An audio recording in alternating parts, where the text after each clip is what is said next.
You are watching the Voice of Change channel, touching lives through music and message. And now on the Voice of Change channel and Facebook, it's time for a brand new series. Presented by the Croydon SDA Gospel Choir. Throughout history, there have been countless stories, songs, poems about love. Welcome to the program where love writes the story. Welcome to Love Without End.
Thank you so much for joining us.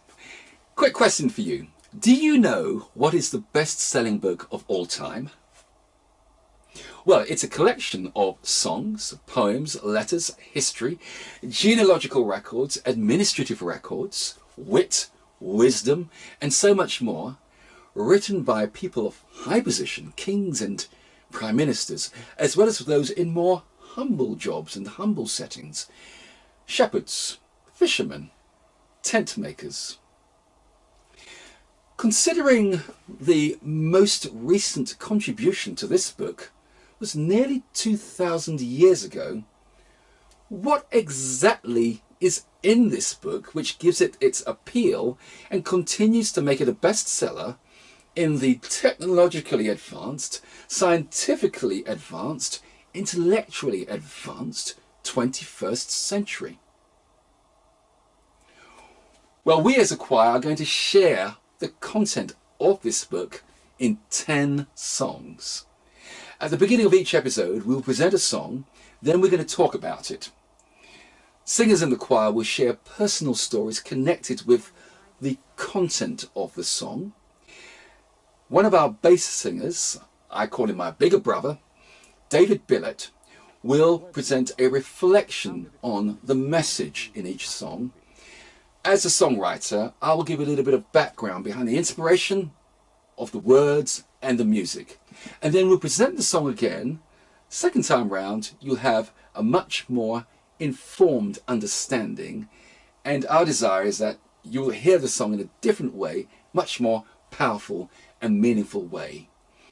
We want to present this in a very personal and simple manner.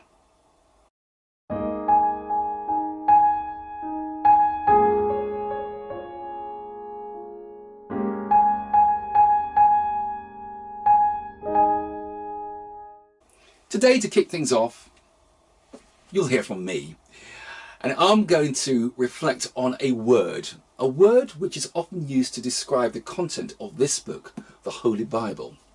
And this word is gospel. Now, we use that every day. We say, isn't that the gospel truth? The word gospel in modern English is a version of an older English word, Godspell or good spell.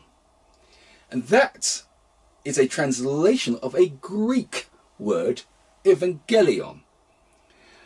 I'm from a family of teachers and professors and head teachers, so it's in our blood to share information. You will thank me next time this comes up in a quiz.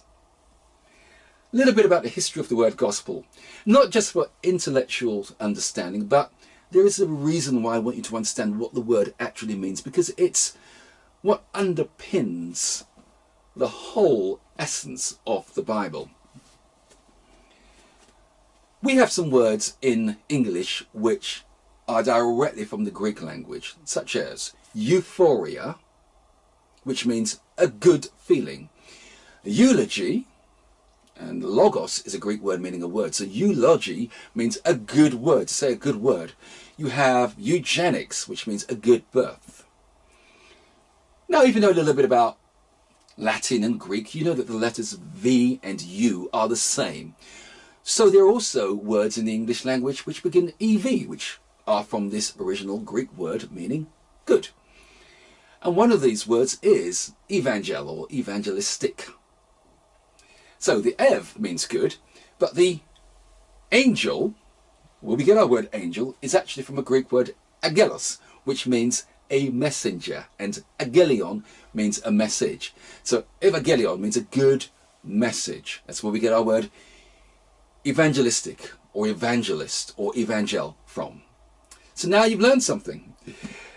So that was translated into the Older English as good, and then the angelion was translated into an Older English word spell, which means a story or a tale. So putting them together, evangelion, good spell, modern English, gospel. There you have it. Now, you'd be forgiven for thinking that this word gospel is a religious word. After all, there's a religious genre of music which we as a choir sing, called gospel music. It describes the message of the Bible, and an evangelist typically is somebody who's preaching the message of the Bible. But it's actually not a religious word. Evangelion in the Greek language just means good news. Something good has happened, whatever that good thing has happened. It was used often at the end of a war when victory was won. So good news, we've won the victory. Also when there's a new leader. Good news, we have a new leader. Look forward to better lives. Change is coming. And indeed, it is that application through which we can understand the Bible. Because the Bible is a book talking about change coming. Under new management, under new leadership, things are going to get better. But why do they need to get better? Well, a useful way of understanding the Bible is it's in three parts. What was, and that's contained in the opening chapters of the Bible. What will be, and that's contained in the closing chapters of the Bible.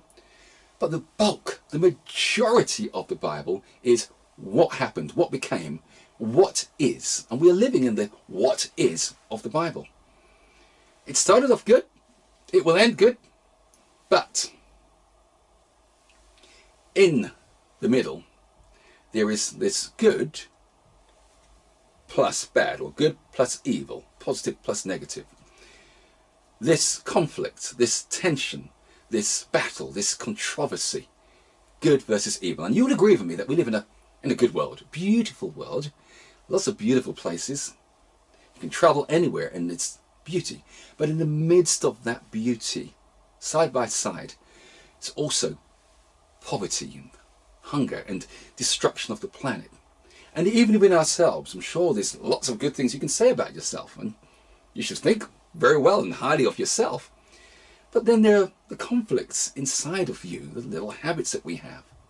So there is that continual living together, that cohabitation of the good and the evil. In fact, the Bible, the majority of the Bible, when it gets into this what happened bit, talks about messed up lives, people who we mention their names and we think, oh, that's a holy person. Their lives were messed up. But the fundamental thing, because this is a book about relationships and the dynamics of relationship, the fundamental thing, which is a theme of our whole series, is there is a love which is working its way throughout this good and bad and seeking when it's bad and trying to bring back to the good. And sometimes the good lasts for a while and then all of a sudden it's a slamming of the door like you saw in the music video, a turning away. But then that love keeps seeking and searching.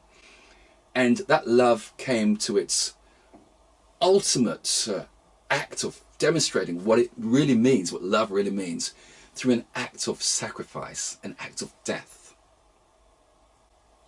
To help you understand, I'm going to give a simple analogy, but I don't think anything can adequately describe this love.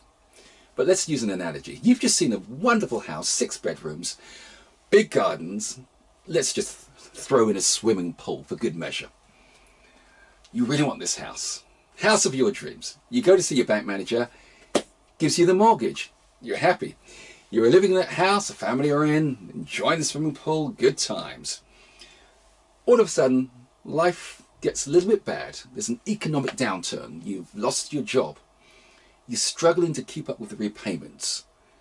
And your house is under threat. The banks are threatening to repossess. You don't know how you're going to pay your mortgage. And then you get a knock at the door. And somebody says, I hear you're struggling to pay your mortgage. Here is some money. Pay the backlog. And here's some more money for you to pay the months to come. Of course, you're grateful. You accept the money. And you pay off your arrears. And then you continue to pay off your mortgage. But then the situation doesn't get better in your life. You're still in need of some way of paying the mortgage. Knock on the door again, some more money. Same thing happens. You pay it off, you're grateful, and then the same thing happens again, you get back into trouble. Knock on the door again, here's some money. This time you decide, well, we've had it a little bit rough as a family.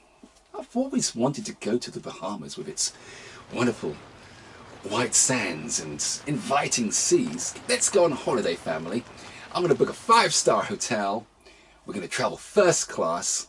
In fact, go out and buy some new clothes. We're going to live it up. So you take that money, which you've been generously given to pay your mortgage, and you go off. You use it to go off on holiday. Have a good time. You come back. Of course, all the letters are there saying, you know, where's your mortgage? We're going to take your house away. And then you hear that knock on the door again, and you're thinking, oh dear, how do we explain this? And the person says, I will pay what you failed to pay, but I will also pay off the rest of your mortgage so you don't have any more problems.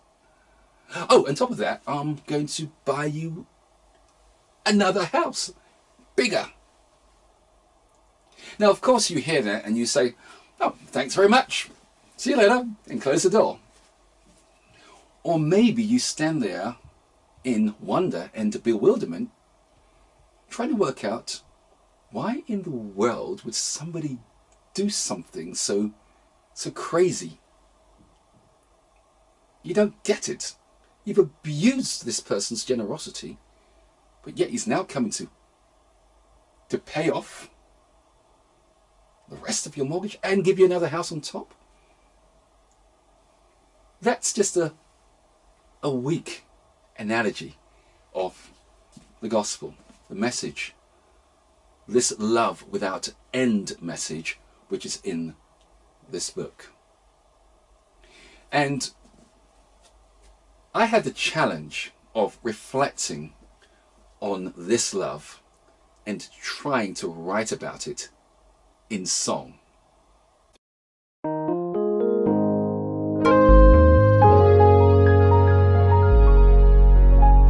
The obvious challenge is, how do you write about, what words can you use to describe such a love that would be almost so crazy enough to keep going back after you, even when you've abused the love, abused the generosity, turned your back, slammed the door like you saw in the music video.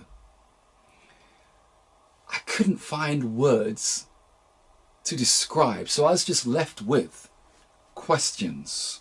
What kind of love would reach to the depths? And the melody uses what's known as word painting.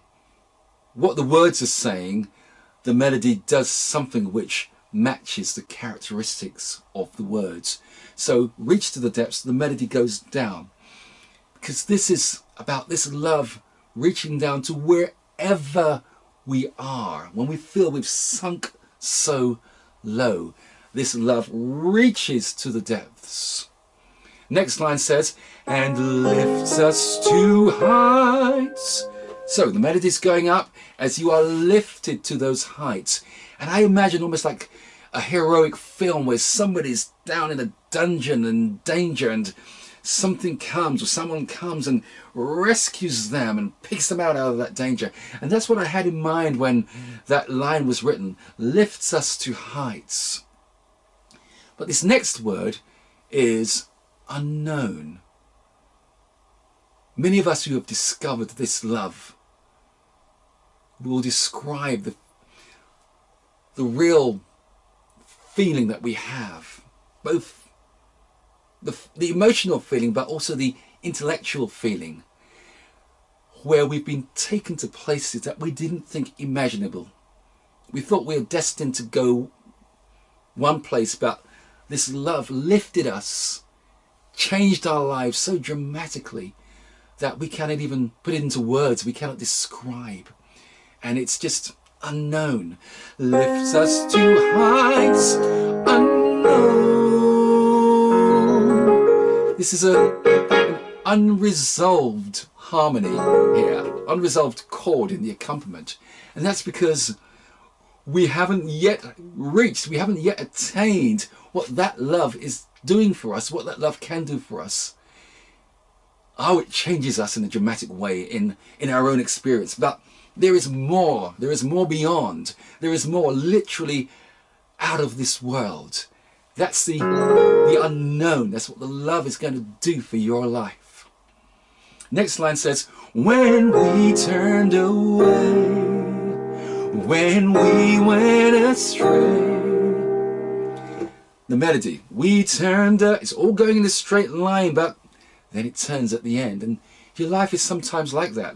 Going in the right direction, then you turn off. And then you go astray.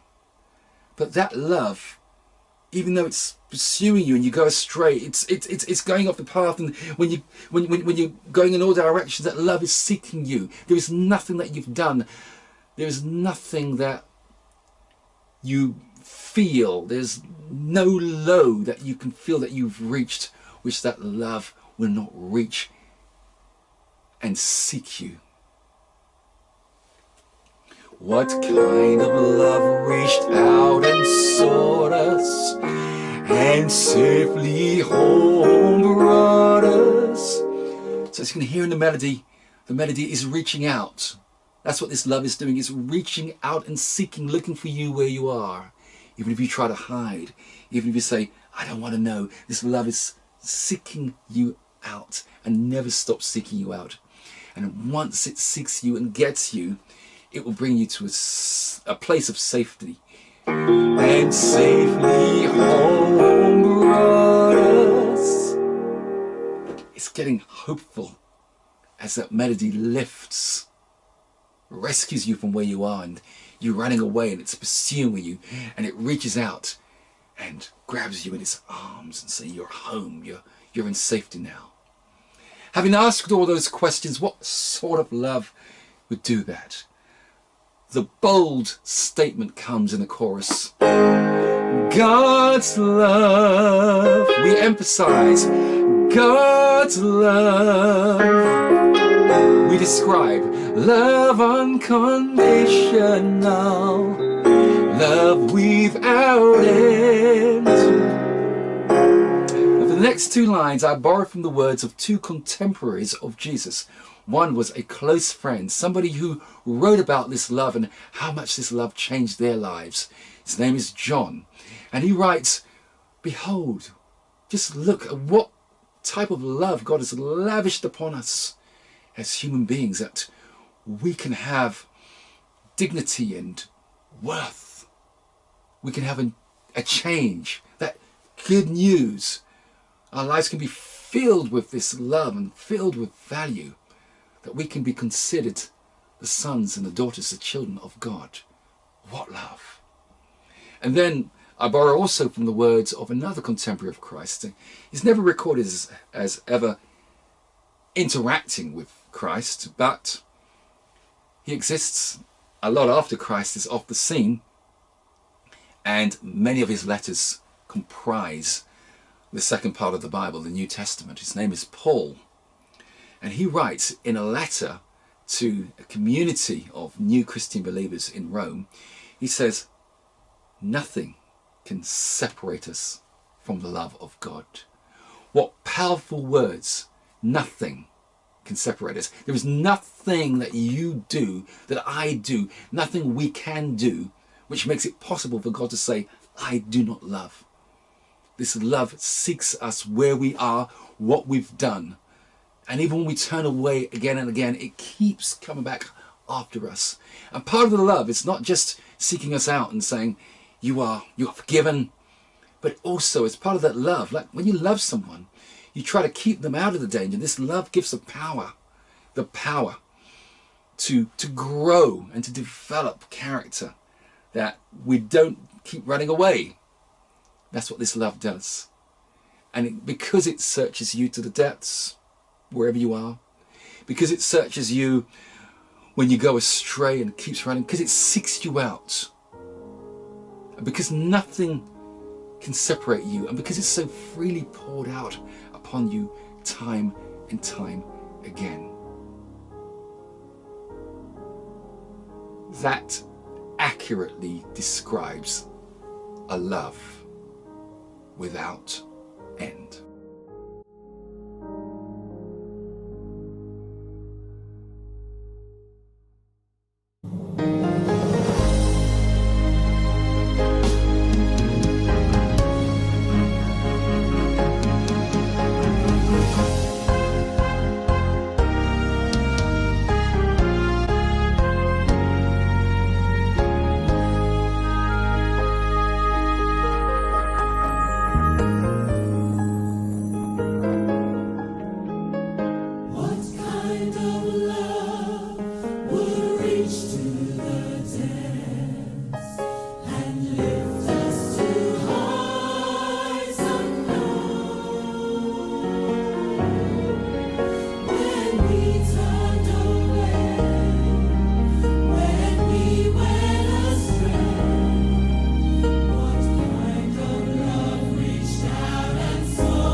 In the next episode of Love Without End. Where did it start? How did it all begin? What is the purpose of this biological life, flesh and blood? Please join us again next Tuesday evening, 8 p.m.